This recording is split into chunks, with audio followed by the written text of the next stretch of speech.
तो आइए मेरे प्यारे दोस्तों, मैं माँ बीड़ा वाली इंस्टीट्यूट में आपका बहुत बहुत स्वागत करता हूँ। तो आज हम लोग पढ़ेंगे दोस्तों ऐसा इम्पोर्टेंट टॉपिक जो आप लोग याद करके बार बार भूल जाते हैं। तो पिछली कक्षा में दोस्तों हम लोगों ने जाना था वेग और विस्थापन के बारे में। तो आज जो दोस्तों उससे आगे जानेंगे, यानी कि त्वरण और उससे आगे। तो आइए दोस्तों पढ़ते हैं। पहला है दोस्तों त्वरण, यानी कि त्वरण किसे कहते हैं। तो किसी गतिमान वस्तु के वेग परिवर्तन की दर अथवा 1 सेकंड में हुए वेग परिवर्तन को उस वस्तु का त्वरण कहते हैं। यानी कि दोस्तों किसी भी गतिमान वस्तु के जो वेग में परिवर्तन की दर होती है उसी को वो दोस्तों बोलते हैं त्वरण, या 1 सेकंड में हुए वेग परिवर्तन उस वस्तु का त्वरण कहलाता है। यानी कि दोस्तों कोई भी वस्तु कुछ समय में वेग परिवर्तन जो करती है उसी को दोस्तों बोलते हैं त्वरण। त्वरण बराबर होता है दोस्तों डेल्टा V अपान डेल्टा टी, जहाँ डेल्टा V बराबर होता है वेग परिवर्तन और डेल्टा टी होता है दोस्तों समय। इसका SI मात्रक मीटर प्रति सेकेंड होता है। तो त्वरण के ये दोस्तों कुछ भाग हैं, उनको भी देख लेते हैं। तो पहला है दोस्तों एक समान त्वरण। यदि समान समय अंतरालों में किसी गतिमान वस्तु के वेग में परिवर्तन समान हो तो वस्तु में उत्पन्न त्वरण एक समान त्वरण कहलाता है। यानी कि दोस्तों किसी समान समय अंतरालों में किसी गतिमान वस्तु के वेग में परिवर्तन अगर जो समान हो, यानी कि दोस्तों कोई भी वस्तु 5 सेकंड गतिमान स्थिति में है तो जो पहला सेकंड में वेग परिवर्तन हुआ वही दोस्तों दूसरे सेकंड में भी उतना ही वेग परिवर्तन होगा, तीसरे सेकंड में भी उतना ही वेग परिवर्तन होगा और चौथे पांचवें में वही उतना ही वेग परिवर्तन होगा। यानी कि एक समान वेग परिवर्तन अगर जो होगा दोस्तों तो उसी को वस्तु में उत्पन्न त्वरण, उसी उत्पन्न त्वरण को, यानी कि उससे जो उत्पन्न होता है त्वरण उसी को बोलते हैं दोस्तों एक समान त्वरण। दूसरा है दोस्तों परिवर्ती त्वरण, इसी को बोलते हैं दोस्तों असमान त्वरण। यदि समान समय अंतरालों में वस्तु के वेग में परिवर्तन भिन्न भिन्न हो तो त्वरण परिवर्ती तथा असमान त्वरण कहलाता है। यानी कि दोस्तों कोई भी गतिमान वस्तु अगर 5 सेकंड तक चलती है और पहले सेकंड में उसका वेग परिवर्तन कुछ दूसरा हुआ, दूसरे में कुछ दूसरा ही हो गया, तीसरे में कुछ दूसरा हो गया और चौथे पांचवें में दोस्तों जितने समय तक चली है हर एक समय में अलग अलग प्रकार का परिवर्तन हुआ, यानी कि वेग परिवर्तन उसका होता रहा, तो उसी को बोलते हैं दोस्तों परिवर्तित त्वरण या दोस्तों असमान त्वरण। अगला है दोस्तों औसत त्वरण। यदि कोई वस्तु परिवर्तित त्वरण की तरह गतिमान है तो वस्तु के वेग में हुए कुल परिवर्तन का कुल समय के साथ अनुपात उस वस्तु का त्वरण औसत त्वरण कहलाता है। यानी कि दोस्तों किसी वस्तु के हुए वेग में कुल परिवर्तन और बटा में दोस्तों समय के साथ अगर जो भाग दे देंगे, यानी कि कुल परिवर्तन और भाग दे देंगे दोस्तों कुल समय से, उसी अनुपात को दोस्तों बोलते हैं औसत त्वरण। औसत त्वरण बराबर होता है दोस्तों कुल वेग परिवर्तन बटा कुल समय। अगला है दोस्तों तात्क्षणिक या तत्कालिक त्वरण।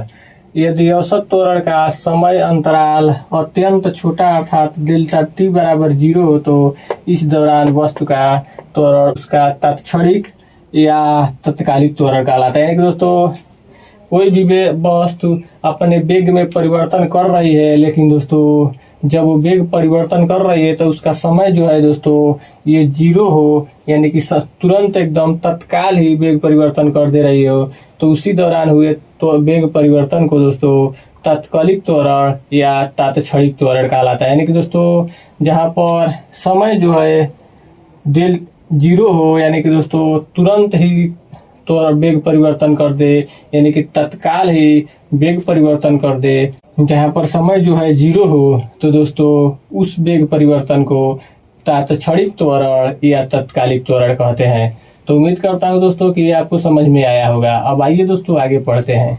पहला है दोस्तों गुरुत्वाधीन गति। एक ऐसी गति जिसमें वस्तु पृथ्वी के अधीन रहकर गति करती है, इस गति में उत्पन्न त्वरण गुरुत्वीय त्वरण के बराबर होता है। यानी कि दोस्तों यहाँ से आगे छूट गया है, गुरुत्वीय त्वरण के बराबर होता है।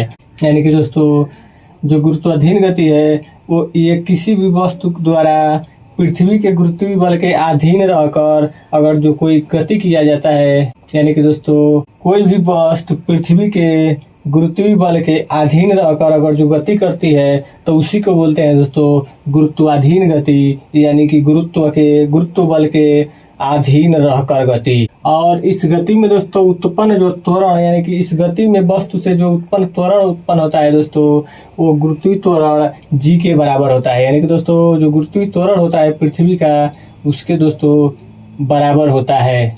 अगला है दोस्तों आपेक्षिक वेग। किसी वस्तु का आभासी वेग जो दूसरी वस्तु के सापेक्ष किया जाए तो उस वेग को आपेक्षिक वेग कहते हैं। यानी कि दोस्तों किसी भी वस्तु का वह वेग जो दूसरी वस्तु के सापेक्ष किया जाए तो उसी वेग को दोस्तों कहते हैं आपेक्षिक वेग। यानी कि दोस्तों उसी पर आधारित जो वेग किया जाता है उसी को बोलते हैं दोस्तों आपेक्षिक वेग। अगला है दोस्तों अदिश राशियाँ।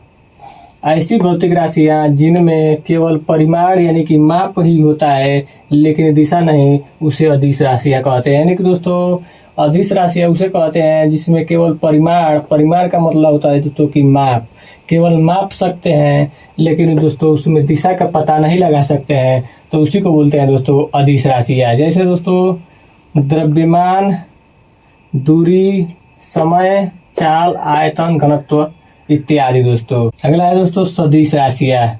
ऐसी भौतिक राशियाँ जिनमें परिमाण के साथ साथ दिशा भी होती है उसे सदिश राशियाँ कहते हैं। यानी कि दोस्तों ऐसी राशि जिनमें परिमाण का मतलब होता है दोस्तों कि माप, यानी कि जिसको माप सकते हैं और जिसमें दिशा भी जान सकते हैं, यानी कि जिसमें दिशा का भी आभास हम लोगों को होता है, तो उसे बोलते हैं दोस्तों सदिश राशियाँ। जैसे दोस्तों स्थिति, विस्थापन, वेग, त्वरण, बल, भार आदि। तो उम्मीद करता हूँ दोस्तों कि आपको समझ में आया होगा। आइए दोस्तों आगे देखते हैं। अगला है दोस्तों प्रक्षेप्य गति। यानी कि प्रक्षेप्य गति किसे कहते हैं? जब किसी पिंड को एक प्रारंभिक वेग से ऊर्ध्वाधर दिशा से भिन्न किसी दिशा में फेंका जाता है तो वह गुरुत्वीय त्वरण जो कि ऊर्ध्वाधर दिशा में लगता है कि अंतर्गत ऊर्ध्वाधर तल में एक वक्र पथ पर गति करता है। इस गति को प्रक्षेप्य गति कहते हैं तथा इसके पथ को प्रक्षेप्य पथ कहते हैं। जैसे दोस्तों ये दोस्तों हो गया पृथ्वी, और यहाँ से दोस्तों किसी गेंद को फेंका जाए और यहाँ जाकर गिरती है दोस्तों, तो यहाँ पर जो बल कार्य करता है दोस्तों, इसी को कहते हैं गुरुत्वीय त्वरण। यानी कि दोस्तों गुरुत्वीय बल यहाँ से लगता है तो यहाँ से जो लगने वाला त्वरण है उसी को बोलते हैं दोस्तों गुरुत्वीय त्वरण। और ये जिस पथ पर गति कर रहा है दोस्तों, इसी को बोलते हैं प्रक्षेप्य पथ। यानी कि दोस्तों ये जिस पथ पर यानी कि जिस रास्ते पर काम कर रहा है दोस्तों, इसी को बोलते हैं दोस्तों प्रक्षेप्य पथ। और यहाँ से दोस्तों फेंकने के बाद ये ऊर्ध्वाधर दिशा में तो गया है ऊपरी की तरफ, लेकिन फिर नीचे गिर गया है, तो इसी वक्र पथ पर जो गति कर रहा है दोस्तों, इसी गति को बोलते हैं प्रक्षेप्य गति। यानी कि दोस्तों कोई भी वस्तु जब एक वक्राकार पथ पर यानी कि वक्र जैसे पथ पर गति करता है तो उसी को बोलते हैं दोस्तों प्रक्षेप्य गति। और जिस पथ पर ये गति कर रहता है दोस्तों, उसी को बोलते हैं प्रक्षेप्य पथ। और पृथ्वी से ऊपर जो गुरुत्वीय बल लगता है उससे उत्पन्न त्वरण को दोस्तों गुरुत्वीय त्वरण कहते हैं। तो उम्मीद करता हूँ दोस्तों कि आपको ये समझ में आया होगा। तो दोस्तों आज बस यही तक, फिर मिलते हैं अगले दिन ऐसे ही बेसिक क्लास के साथ। धन्यवाद।